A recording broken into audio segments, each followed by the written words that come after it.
You're watching Action News Now. Storm Tracker weather. Coverage you can count on. So we have fires burning, but we also have a little bit of a breeze out of the delta, so that cooler, moist ocean air. What happens, it's kind of a mixed bag with moisture. Sometimes it could cause more humidity or more distortion in the air, or some of the moisture connects to some of these larger particles and they start to settle, but the winds can spread some of this air thin, particulate matter for that matter, because green, the first level, 0 to 50, that is very prevalent unless you're closer to some of the fires. Overall, air quality greatly improved over the last few days. Clear and mild for tonight, a bit hotter Friday and Saturday, but then we do cool down once again.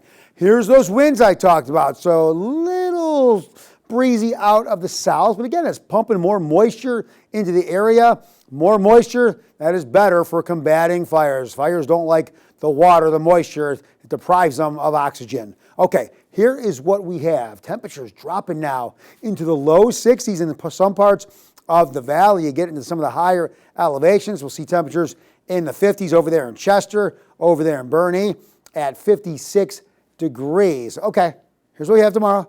We'll start to warm up again, but good chance we stay out of the triple digits once again. We get really close. Reading a week ago was 109. It's going to be flirting with 100, but most of the valley still on the hot side, mid to upper 90s. Alturas 92. Weaverville and Hayfork, look at that, mid to upper 90s. So still, as much as we've come out of the triple digits, still very hot across the area here, Northern California for tomorrow. All right, high pressure in control, but we're seeing delta breeze cool us down. We're going to see some drop down at the end of the weekend in terms of some of those storms with cooler air.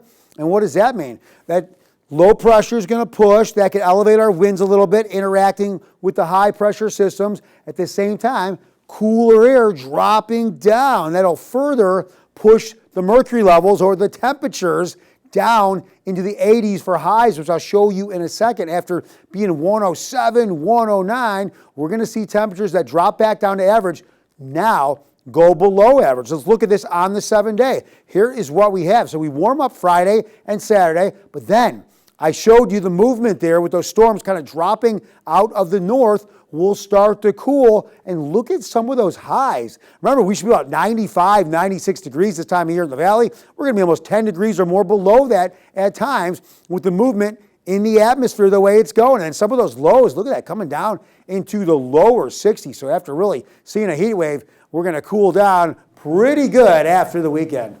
All right, thanks, Howie. Yeah, sounds great.